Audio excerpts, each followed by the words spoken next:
is going on, everybody? Welcome in to the North End Podcast, episode 202.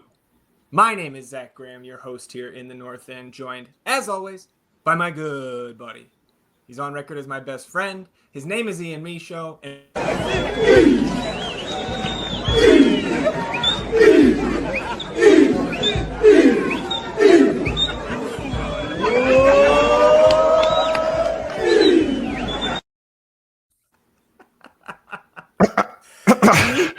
Sitting here on a Wednesday, beautiful Austin, Texas, with a new intro there, man. How you feeling?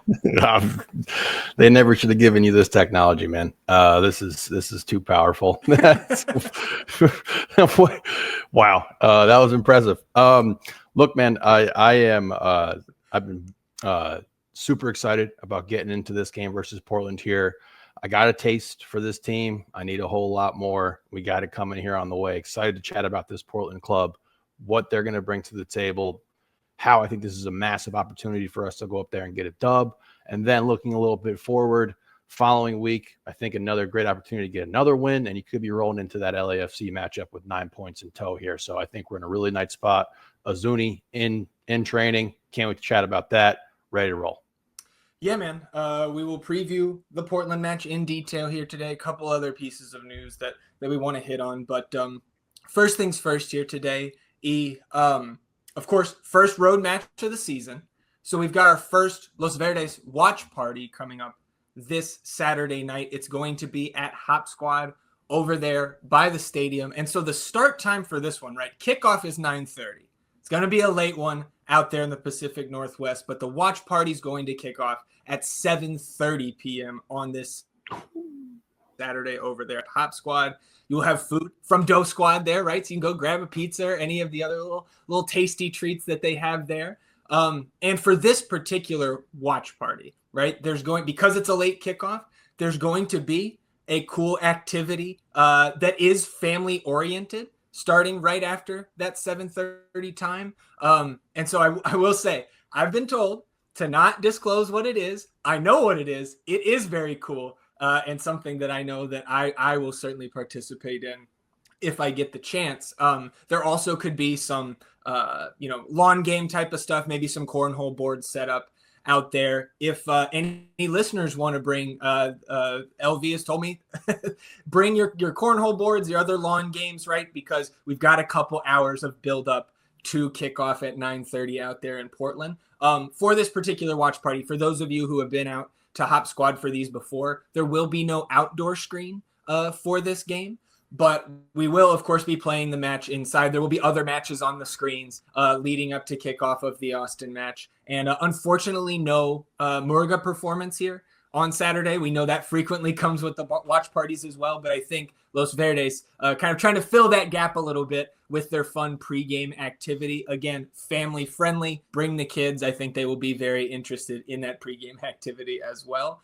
So head on out to Hop Squad if you're looking for a place to watch the match here in Austin this weekend. Again, 7:30 start time for the watch party, 9:30 kickoff for everybody's favorite team. And we'll see everybody out there at Hop Squad on Saturday. Absolutely. That is so cool, man. Best fans in the league, best supporters group in the league right there, baby. And like these events are fun, like you said, family friendly. So I hope everyone has a chance to get out there, have a good time, cheer on the boys while they're up there in the Pacific Northwest.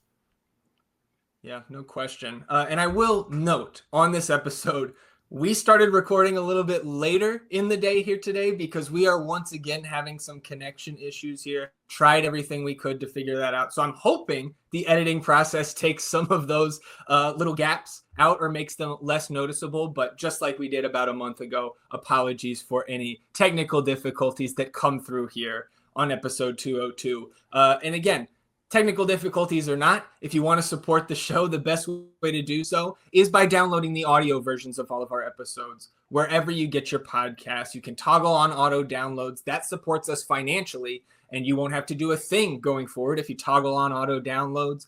You can go the extra mile, though. You can rate, review, and subscribe to the show. And if you're watching on the YouTube channel, hitting the subscribe button does help us grow the podcast. You can hit the notification bell to know when a live stream pops up or a new episode goes live. And of course, on this episode, hit the thumbs up button, like the video, help us battle the YouTube algorithm overlords, atone for your sins, wash yourselves clean in the waters of the North End. So sitting here on a Wednesday, right, we get back into our regular season schedule, the regular season swing of things. And it's a relatively quiet week news-wise between the match on Saturday, our last episode recapping that victory on Sunday. And now we should have press availability from Coach Estevez on Thursday. And of course, a player usually comes along with that. So when we get into the Austin section of the preview, we will get even more information after we release this episode on Wednesday night. So Portland, of course, our opponent here coming up on Saturday, first road match of the 2025 season. I know you're on the preview this week, so even though you know me, I've got some notes. I've got some things I want to bring up here. I'll let you take the lead here on the research you've been doing on our opponent this Saturday.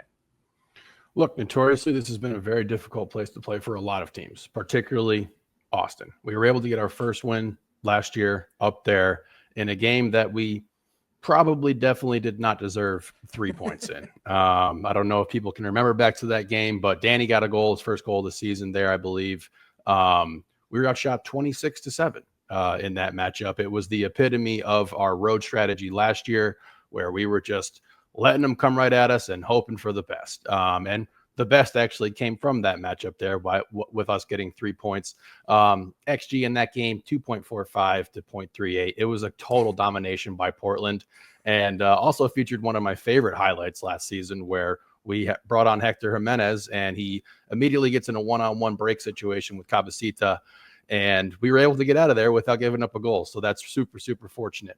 I've been chatting about this game with a couple buddies in different group chats and everything like that, and just mentioning how winnable I think this matchup is. And if you take away the history of the Portland Timbers, which I know you have quite a bit to get into with their success as a relatively new franchise in MLS, well, maybe not relatively new, but they're not the most tenured club here in the league. They're not an original club. Yes, they're now, but they have had immense success since their inception here in MLS. But this iteration of this team up there in Portland is vastly different. And we'll start with the departure of Evander, who was the second cash for player deal, correct? Because Joveljic was the first. Correct. And I think Evander was after Jack McGlynn. But again, one of the first deals here in the first month that this new system has been implemented. Yes. So Cincinnati purchased Evander from Portland for $12 million. So that was their best player, their spark, their maestro in the middle, one of the best players in the league in Evander, who's not only able to score, but somebody who really makes all of the players around them very better. And if you look at this team right now with Portland, you're going to see some of these older long-term names here, like Diego Chara, as well as Felipe Mora in here, who are a bit older, but they're paired up with some relatively young guys that they've been trying to get the most out of here. I know that we're going to bring up some names from their draft class and everything. And if that is the situation that, we get into, where they were outlining that one of their super draft rookies has been their best player all offseason, you got to feel pretty good about Austin's chances here. So we look back to their first game, matched up against Vancouver up there in Portland. Rainy, ugly game. To me, it's just too difficult to take too much away from this matchup, because they did get thrashed 4-1, and usually you'd feel really good about that. But Kamal Miller was sent off in the 11th minute of that game, and it was 2-0 going into halftime. And it was this game was essentially over at that point in time. Portland gets on the board late in this matchup on a very, very fluky goal that has a deflection that sees Anthony put the ball on net there. So this Portland team is one that is not what they've been since we've been into this league. And I think this is a real opportunity for us to go ahead and get 3 points on the road here, a massive 3 points. Also, I think when you look at the roster that we have right now, there's not a lot of guys who are familiar with the legacy of playing up there in Portland, how difficult it is. This is not a situation that I feel like guys like Sabo or, Buka, Dessler, potentially Azuni are going to walk into and be intimidated. So this is just a game for me that is really, really one that we can seize here and get off to a fantastic start. Yeah, and it's a game, right? It's going to be played on turf up there at Providence Park. So one thing I actually picked up just through the general discourse this week is, right, Sabovic is coming from the Swedish league. Apparently, a lot of the Swedish league stadiums are turf fields. So maybe, not everybody used to that turf, but seems like he shouldn't, if he gets an increased role here this week, shouldn't be too worse for the wear going out there on the turf. But backing up to the Portland match from this past weekend, like, obviously we checked in on this game in the right around halftime, I think, live on our episode from Sunday. And you mentioned the red card from Kamal Miller just makes it so tough to go back and glean much from this first match. The first time we got a chance to see this new look Portland team with Kamal Miller getting that red card. And you see it in the match momentum charts here in the stats on the FOTMOB box score that we have brought up, right? 22-6 on the shots, 66% possession for Vancouver, up a man for 80 minutes. And the match momentum chart there, just nasty looking if you're a Timbers fan.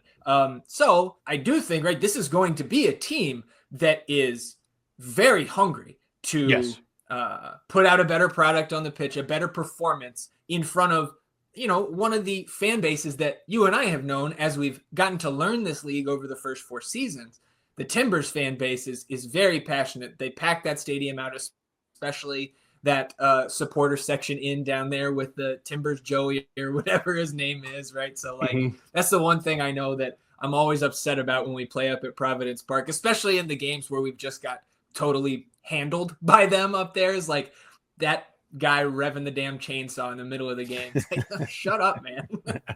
But one thing I wanted to kind of piggyback off your talk on, right, with the additions and the subtractions they made in the offseason, is that Evander missing in the middle of the park, but David DaCosta did play the second half last week.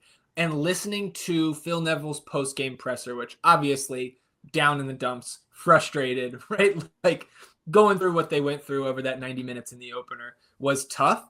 But at least Coach Neville said that he thought everybody around DaCosta elevated or was able to be elevated by the energy and the talent that he brought to the pitch right off the rip in the second half. And they actually started to make some inroads at the beginning of that half before the third Vancouver goal went into the net. It was on a massive counterattack by Jaden Nelson. Yeah. Very questionable non-call. We talked about good non-calls on Sunday.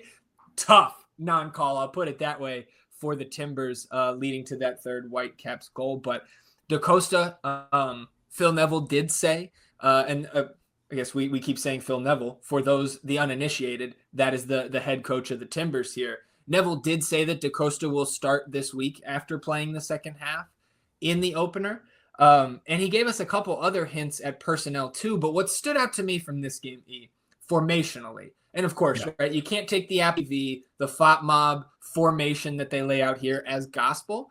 But I kind of tried to cross-check it with the first 10 minutes of the match, and it did seem like they were running this 3-5-2 offensively, and then those wingbacks in Forey and Anthony were dropping back in the defensive structure. So if they run this out there again on Saturday against Austin, they're just so – I mean, really, either way, man, they're going to be thin, right? We talked about the red card, the injuries, right? This is a team with Dario Zuparic out with an injury. Kamal Miller suspended with the red card. Juan Mosquera was available on the bench last week, but listed doubtful coming into the contest. So I don't think he goes from a DNP to starting and playing 60+ this week. So if we see Juan Mosquera, I think it's going to be in a more limited role than we're used to. And Miguel Araujo missed their opener because he was back in Peru sorting out a green card. So he's questionable. I think Phil Neville said in the post game that process, they expected it to take 10 days. And I think he left right before the opener. So I think we might see him pop up as questionable or even out. Still dealing with that on the Friday injury report. And then the bigger names, right, that you mentioned in the article you brought up earlier, Santi Moreno, Jonathan Rodriguez, right, Cabecita, not playing in this match. Like, they're going to have multiple young, inexperienced players on this roster. You see guys who started or subbed in on Saturday against the Whitecaps. Finn Sermon here, who you see down kind of at the bottom as that right center back down here. This is a very young player who apparently was signed in the summer window last year, 21-year-old center back out of New Zealand. But Sermon, young, inexperienced. They brought in this guy, Ian Smith, who is a wing back, or a fullback rather, but came in and played wing back for Portland.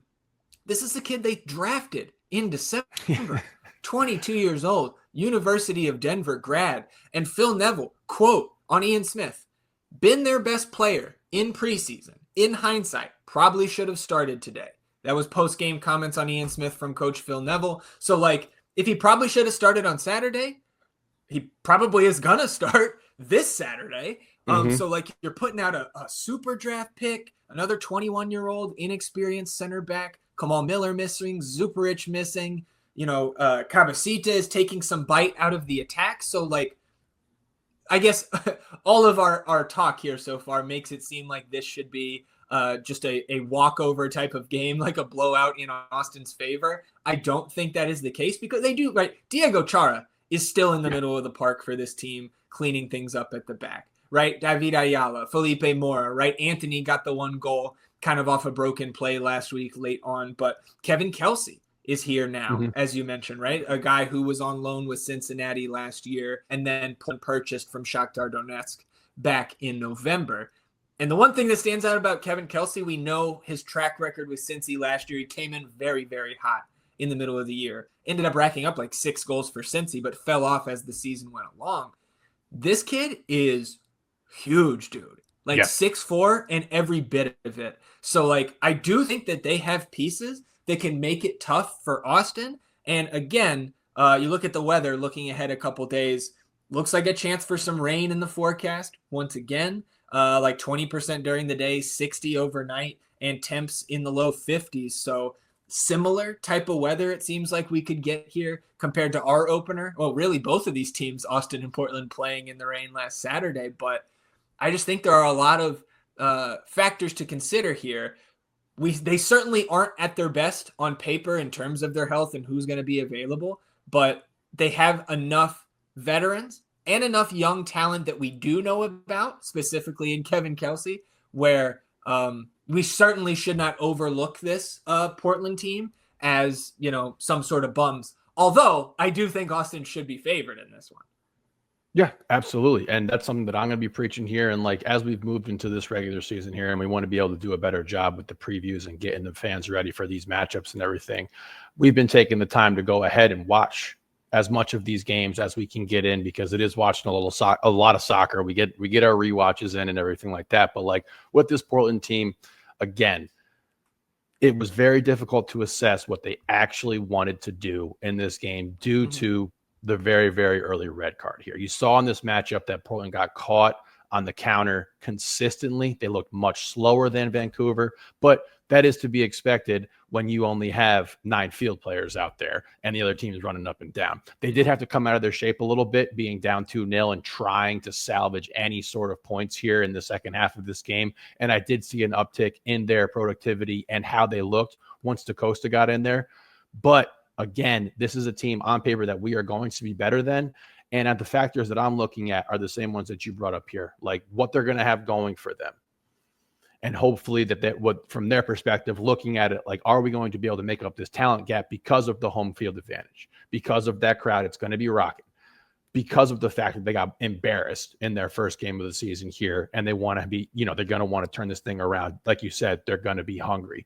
This weather factor as well. I've always been on record that the lesser of the two teams in a matchup, when there's some sort of variable like weather in play, usually benefits more because it helps muck up the game a little bit. And when you have a game like soccer here, where chances can be few and far, but in between, if you can get lucky on one of these two things, then yes, that's a very good thing. I'm interested to see how we're going to approach this. I do not anticipate us to come out in that incredibly defensive, compact, low block that we saw last year with a very, very untalented Austin roster. playing on the road versus Portland teams or what have you, wherever we were really playing last year. But it'll be interesting to see if we're able to not only absorb their pressure because we want to be able to bring them out, or if we're going to be aggressive right from the jump and say, we know we're the better team in this matchup. We're going to go out there and impose our will. And like, if we look back to the first matchup for Austin, I thought that our strategy and our game plan was fantastic, right? Like, because we weren't overextending. We were still dictating and controlling the game. We had possession, but we were never overextending and truly pressing where it's like, we got to get a goal here. We got to get on the board. And I think if you go into this Portland matchup with that type of mindset where it's like, we're going to dictate the game, we're the better team, we're going to control this, and eventually we're going to break down this defensive unit, that is going to be the most advantageous way to approach this. So I don't anticipate seeing any sort of shakeup in our starting 11 on our side of the ball. I do anticipate seeing Uzuni on the bench and hopefully getting some minutes from him up there on the turf. But we shall see how that comes to fruition. I just don't think that this team can hang with us. Like it is what it is. I hope that we don't go into this overlooking them and not understanding that, yes, they have some players, some veterans who know how to win games against better teams, as they've done for a long time with Diego Chara, Felipe Mora, Maxime Crépeau, a good keeper who had a very difficult matchup. A couple of these Vancouver goals were also pretty spectacular individual moments, of brilliance that just like there was nothing Crépeau could actually do. But again, on paper, you're looking at these two teams matching up. Austin's the better team. Yeah. And man, to your point, that Pedro Vite goal was something there. The second one for Vancouver last Saturday. And that's where, like, I know we want to start talking about Austin here, but I also think the first 10, 15 minutes of this match are going to be interesting, not just to watch what we do, but also how is Portland going to play this at home when they're shorthanded, right? Like, do they sit back and try to bunker and try to hit Austin on the counter? Or are they just going to play and try to, use their home field advantage and really try to put the pressure on Austin as a visiting team that is also a team that is figuring things out, has a lot of new pieces. Yep. And again, then how does Coach Nico roll out here? Because that's what we're still trying to learn over the first couple months of this season with the new coach, with a new system, with so many new pieces that we're still trying to get all the way up to speed and watch those guys continue to build chemistry. Like, I agree with you, of course, that the plan is not going to be sit back, absorb as much pressure as possible, and try to grind out a point or steal a goal and smash and grab 3, right? Like, I think we could see Austin be a little bit more conservative and let Portland have the ball to draw them out as the team that is less talented, as the team that is more beat up on their injury report, that has Kamal Miller suspended, right? If we let them have the ball and make them come to us, then you could potentially get them in some of those counterattack situations where we're 3-on-3 or we're advantage 3-on-2 or 4-on-3, something like that. I could totally see that being the case, but I could also see the coaching staff determining, hey, let's just go out and play our game, own possession, right? Because that's one thing we do know Coach Nico has talked about is he wants to be a possession-based team. And we saw that right last week in Kansas City, kind of let Austin dictate that type of game flow. So again, I don't know, just trying to talk through and think through in my head the potential, the most likely potential outcomes for how Austin approaches this match and this opponent. Because again, another thing that Nico has said in the preseason is he's going to adjust not only his tactics, but his lineups on a game-to-game basis based on not just who is in form with Austin, but who the opponent is and what their strengths and weaknesses are. And to that point, that's where I don't think that we do see any changes to the starting 11. But if we do, I think there are 2 changes that I would think would be what we would see on the lineup card an hour before the match. Number 1, and I think the one that is most prominent in the Austin FC fan discourse this week, is Besart Sabovic. Yep. And does he get in there for a start? Because he looked, again, very, very solid in his limited time against Sporting on Saturday at the Q. And again, you and I didn't think anybody played poorly, but if you were going to put Sabo in there for somebody in the midfield from last weekend, for me, it's Danny. So again, I don't think we see that change, but it wouldn't shock me. The other change I think that could happen is if we do decide to be a little bit more defensive, Svatak in for Julio, because Julio I thought was pretty darn good last week with his distribution out of the back. And if we're going to have a lot of possession, Julio's probably going to get the call. But I do think that is where Svatak can really find his spots to shine, earn more minutes. Because I know this is something that you have brought up to me multiple times already, even in the preseason, is a little bit of disappointment from you and I that Alexander hasn't taken that spot on the back line, because that is what we expected out of him. So those are the two changes that I had on my mind. And of course, as soon as he's ready for starting minutes, Azuni will be out there. And I think that's probably for Hader Obrian, but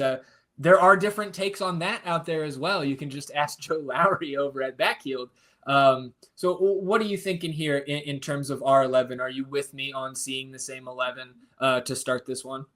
I definitely think we see the same 11, and I actually will probably say I don't want to see Sabo or Svatak in the starting lineup here. Like, if you look at these two teams, right, and I think that we have to take into account that almost every team in the league is going to be retooling at the beginning of a season, trying to find continuity, trying to find their identity. Both of these teams are in the same places. We've lost both 10s have been removed from this team, who is usually the linchpin of your offense and everything like that. So as far as that goes, we are much farther along than this Portland team is because of the injuries that they've sustained. They are not going to be able to roll out their top 11 players. And I don't think you have to get overly cute on our side of the ball. And to the point of building cohesiveness and continuity and everything, you have the pairing of Danny and Owen, who have plenty of minutes played together, right? So that gives us a bit of a more familiarization in the middle of the pitch than it does when Sabo's rolled in there. So I don't want to see Sabo get the start here. I think you stick with that midfield pairing that you had. Let Ilya be the guy who dictates everything out of the back, push us out wide, let us know when we're going to be attacking, moving forward, and everything like that. As for Svatak, I am disappointed. I don't know if that sentiment is shared with a bunch of people, but like, we thought last season the reason he wasn't getting time was because of all of these extraneous factors that were in play here, just coming over from Ukraine, the situation over there, him trying to get adjusted to the heat. But he's had a full preseason, a full offseason, a full camp with this team, and he has not been able to take away the CB position from starting CB position from BHI and Julio, two guys who we think are starters, but could absolutely have their job taken by a superior player, which is what we anticipated Svatak to be. Now, it might just be, to your point, preferences in regard to what they're good at. Julio better on the offensive side of the ball, showed some real prowess last week with his long ball and distribution. I think he was like 9 for 13 on long balls out of the back, which will take those numbers all the time. Svatak, more of a much more defensive minded kind of enforcer kind of player. And I don't necessarily know if you need him right here versus this Portland team in this type of matchup.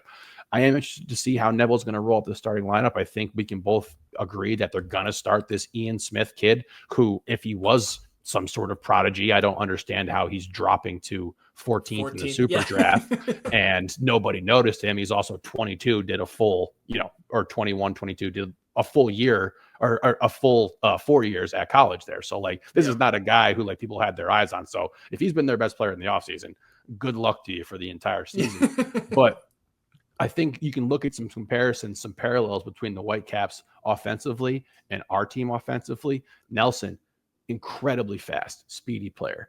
Match him up on the other side with Gauld, a very speedy player as well, very skilled on top of that. Anthony and Foray on the Portland side of the ball, you have a lot of responsibility if you're trying to push up into the attack and then be able to track back to our wings, who could be on the short list of the fastest duo in the league with Hot Air and Buka on either side there. That is a lot of ground to cover. I also think it really creates a detriment if you're the Portland Timbers and you're going to try to double Buka in these situations, because Anthony's going to have a lot of ground to cover if that's the situation, depending on which side we see Buka lined up on, which might be the only change I think we do see in this 11 if those two potentially swap sides. So I think Portland's in trouble here, and I'm curious if they're going to roll out this same type of formation, because I don't think it was good, even if you had Kamal Miller a full go for 90 minutes here without getting suspended, because obviously they reconstructed their defense after he got shown the red. So I just think that Austin is in a very prime position where we don't have to get overly cute. We don't have to overextend ourselves. You play this team for a full 90 minutes. We play our best. If they play up to their highest potential, we're still the better team. And I would anticipate coming out of there with at least a point and leaning heavily towards 3 points in this matchup. Yeah, and I think like I brought the lineups from the Portland match from last weekend back up here on the screen on YouTube, because I'm just looking at this and I'm thinking like, and again, I'm not trying to disrespect the best players here on this Portland team, but if you overlaid Austin's 11 from last week onto this Vancouver side, how many players are like at their position are better than what Austin has? Like it might be all 11. Yeah. And I know that like that may be just like I just chugged a gallon of Verde Kool-Aid before I said that, but like I don't think it's far off. I think anything less than like 8 of the 11 players, and then you're drinking the Portland tinted Kool-Aid there, right? Different shade of Verde up there in the Pacific Northwest. So again, it's to your point, this Portland team is far from a finished product. Like if we see it, when we see them, and that's another thing too, like some of these injuries we talked about for them with Moreno and Cabecita, like we see them early April. And so like we could get a similarly shorthanded Portland in a few, 6 weeks from now and potentially sweep this team. I know I'm getting out ahead of over my skis right here, just like looking too far down the road, but it does feel like we have a little bit of schedule luck with both of the teams we have played so far, with SKC playing their CCC matchups and now Portland just absolutely beat to hell for a team here in week 2. I mean, we got to see what we do need to see what they really look like when they start the game with DaCosta, because that was their big signing. And I think we might have jumped over that a little bit here. That's who they brought in to replace Evander. Yeah. $6 million signing, I believe. $6 million from RC Lens. He's a Portuguese national. No. Yeah, correct. Yes. So he's a very good player, and we need to see what they look like, because he is able to raise the level of play for this team. Yeah. But again, you look at the staples here for this team, they're old at this point. And like Diego Chara is one of my favorite players of all time. I respect the hell out of him. He's a warrior. But at this stage in his career, not only is he still undersized for his position physically, he's slowing down. He's an older player. Felipe Mora as well does not have the same punch, and they subbed him out on the 37th minute of this game after they were down 2-0. So I don't know if they were throwing the white flag here or just seeing the writing on the wall that this game was potentially over, and you're going to go ahead and get one of your older guys some rest here to try to be ready as ready as possible for an Austin team coming in the following week. But like, there's just a lot of question marks on this Portland team, and all the teams have their question marks. We still have lingering ones. We have to see what our final product is going to look like once Azuni is fully in the fold here, and you have Sabo fully ramped up. And I don't know if this starting 11 is going to be the starting 11 you see when this team in Austin is making those pushes towards whatever position we're looking at on the Western Conference table. But there's just a lot of questions here for this Portland team. This game is very, very up for grabs. I don't want to get ahead of myself either too much, but you have Colorado next week at home. Very, very winnable game in my opinion. And then you get LAFC. So like, this is going to be another stepping stone here for the start of a long process, but off to a good start. And I think that we're able to go ahead and get the job done. I mean, they got blasted by Vancouver, outshot 27-6 or 28-6, something like that. Again, in the context of Noah Miller and everything like that has to be taken into account. But still, like I said, if they play their best game and we play our best game, we beat this team. Yeah, I think I agree. And you mentioned the Mora sub, like they brought on Eric Miller, I believe. So they just brought on an extra defender there after giving up those 2 quick goals, which makes some sense. But and you also, right, like, I don't think either of us expect Mirtu Azuni to start here this week, but the club has been scratching that itch for us here on Wednesday, posting some training video clips just now while we're recording here, posting some more still images of our $12 million man out there on the training fields here today. And again, we know he got a couple trainings in last week as well, because on Thursday, Coach Nico said, when in response to Mirtu just harping on, I'm here to score goals, I want to score, I believe Coach Estevez was like, well, that's all well and good, but he had 2 assists in training on Thursday, so like he can do more than just that. But I will say I expect to see Izuni play off the bench on Saturday. Are you with me on that? Yeah, let's go. Let's do a little over under here, 19.5. Okay. I'll say slightly over. I'll take a slight over there on 19.5 minutes. If you gave me 24.5, I might say under. So just to give some more context on what I'm thinking there. But I think win or lose, I would think he should be ready for 20 to 25 minutes. And I think that's what you want to get him, to hopefully get at least a half out of him against Colorado at home, if not a start. And I think by this time next week, I think I'll be expecting a start. But again, further context will be provided. Where are you at on 19.5? I'm over 2. I think you can probably get 20 minutes out of him. I think that should be the expectation. I think he should be able to handle that without any sort of, threat of injury or overexertion or anything like that. I hope he's not, one of the guys who hates playing on turf like we've had in the past. Sure. So we'll see how that goes. But yes, ramping him up right now is a good idea. And like, if you can get out on this team early and then go ahead and get him in the second half with 70 minutes left in this game, I think you got to feel really, really good about that. Obviously, priority going out there and securing the 3 points. But this is a matchup where you can really get right, man. Like this is a team that is really beat. They're just beat to shit right now. They're really beat up. Yep. And so my last question before we close out the preview here on episode 202 is, if you bring Izuni into the team, somebody's getting dropped. So we've got the bench and the subs from last week. It was Gallagher, Sabovich, Rubio, and Fodre who entered the match as substitutes. And then the guys who DNP'd on the bench, Cleveland, Vaisinen, Svatak, Kolmanic, and Duber-Sarski. And so I think just looking at this list, not considering positions, Leo is probably my choice, Leo or Kolmanic. But if you're bringing another forward in, does it make sense to have Mirtu on the bench with CJ and Diego? I think you could see CJ dropped here.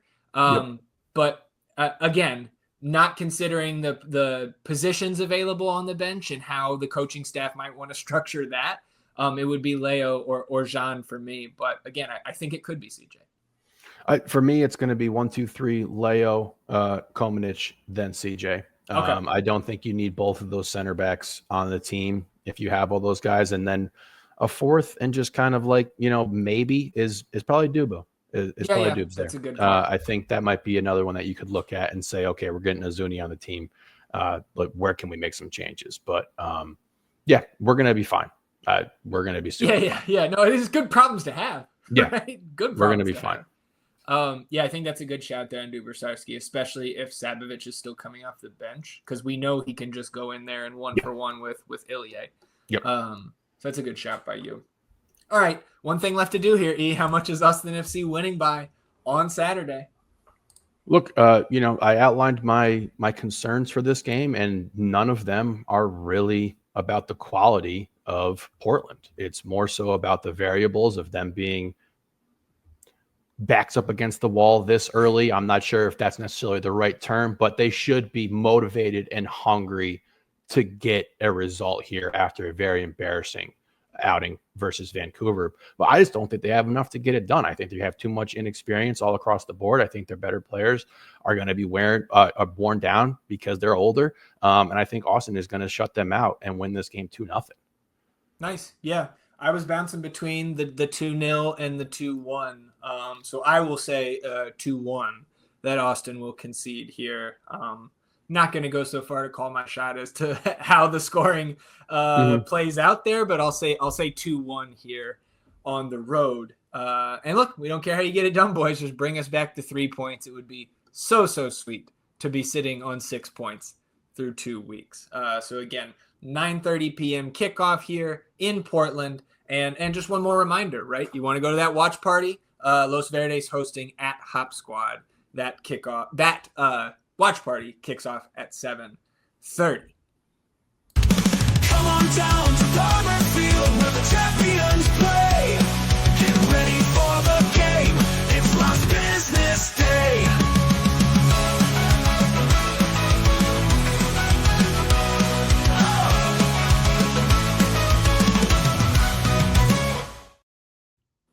Last business day here on episode 202. And just before we started recording this afternoon, or I guess before we started going through all our frustrations with our technical difficulties, Austin FC2 announces their latest signing, midfielder Adrian Gonzalez, signing a contract guaranteed through the 2026 season with an option for 2027. Adrian Gonzalez is a 21-year-old midfielder. He's got 112 professional appearances in USL and MLS Next Pro combined, career best 3 goals and 5 assists with Columbus Crew 2 last season. He's got American and Mexican citizenship and spent time in the youth academies of both Pachuca and the Galaxy, and then did play for Galaxy 2 for 4 seasons. So again, as a 21-year-old, this is a very experienced player at the 2nd and 3rd division levels here in the States, and did make 11 appearances for the Mexican youth international teams between the U16 and U20 levels. So you add Adrian Gonzalez to this midfield, and the Austin FC2 roster continues to be built out. You can see it there on the screen. They've got 15 players under contract, and just about a week and a half until opening night there at Palmer Field. That'll be on Friday, March 7th. So our Wednesday episode next week, we will have our first match preview for the second team, and they've got Adrian Gonzalez in tow. Welcome. Happy to have you. You see this roster getting fleshed out here and everything, and like it's just so hard to know what you're going to get out of these guys, but I'm excited to see how this comes together for the FC2 boys. Yeah, and it was interesting to hear Roto, right? Because that's one thing we didn't talk about on Sunday's episode, is that on Friday, like, we got excited about the best keeper in the world getting a contract extension. But Roto also gave like a little more than 50 minutes at a press conference himself leading up to the opener. And one thing he was asked about the second team, and he once again kind of like reiterated, like, it was great. The one thing he said that kind of stuck out to me was, he gave praise for the 2023 championship team, and he was like, I didn't have a hand in that. But how many of those players are playing in MLS right now? Mm-hmm. And then he just kind of shrugged his shoulders and moved on to the next question, which, good point. Technically we have one on the team. He's just loaned out, right? Damian Loss is on an MLS contract, but well, CJ. I digress. So what's that? CJ? Oh, and CJ, but CJ has never been technically a second team player. He's always been under contract with the first team. Correct. But I just found it interesting where he continued to harp on the gap between Next Pro and the first team MLS level. And again, you know that we see that gap as well, but it's just a little, if I was under contract with the second team and had hopes of making it to the first team, I might be a little bit discouraged by that, to know that my GM doesn't really, see that happening too frequently, but it is what it is, man. And again, I'm excited to see what these guys, especially the new acquisitions for the second team, can bring, because look, it is just like with the first team. Everything is more fun when you're winning. And I harken back to that 2023 Next Pro season and how much fun we had being fans of those guys on their way to the title. So we'll take a closer look at them next Wednesday, gearing up for what I believe is Colorado Rapids 2, one of the 5 weekends, if I recall correctly, that we have our first team and second team playing against the same club here from MLS and Next Pro. So before we get out of here, just want to remind everybody with some of the nonsense here to sign up over at Underdog Fantasy. The MLS season is here. If you want to make some picks on your favorite players in sports, check out Underdog Fantasy's Pick'em game. You choose higher or lower on between 2 to 8 players, and you can win up to 1,000 times your entry. Underdog is available in 33 states, including right here in Texas. To sign up, click the link in the description of this video and use promo code NORTHEND at sign up, and you'll get up to $1,000 in bonus cash and a free pick to get you started. So join the millions of fans who have won billions on Underdog. Promo code NORTHEND when you sign up at Underdog Fantasy. And the link to sign up is in the description of the episode, both on YouTube and if you're listening in audio format. So again, we had a lot of success, which of course aids the fun of a match day. A lot of success with the Underdog pick last week and the other betting picks that we gave out. A couple money lines, team totals, some goal scorers, of course. So Saturday morning, you can go to the northendpodcast.com and check out our week 2 picks, get our underdog entry of the week there. And on Thursday, tomorrow, tomorrow, you can go to the northendpodcast.com. You can read Ian's full match preview for Saturday's match. So again, we've got the audio, the video, and the written content for you here in the North End. And I think that is all we've got for the North End faithful here today. Anything else for you before we shut it down on episode 202? No, make sure to make it up to that watch party. That sounds really great. I'm going to be traveling this weekend, so I won't be able to make it, but I will be there in spirit. And let's go get these 3 points, baby. Let's do this. Winnable game. Come on. Off to a good start. Come on. Absolutely. Couldn't have said it better myself. So that'll do it for us, everybody. We'll see you back here on Sunday for another episode of the North End podcast. We're going to recap the Portland match. Maybe a little watch party recap for me. I don't know. We'll see. And we'll talk about everything else that happens in the Austin FC universe between now and then. Enjoy the rest of your week, everybody. We'll do the same. See you back here on Sunday for another episode of the North End podcast. Until then, he's E, and I'm Zach. Vamos Austin FC, everybody. Goodbye.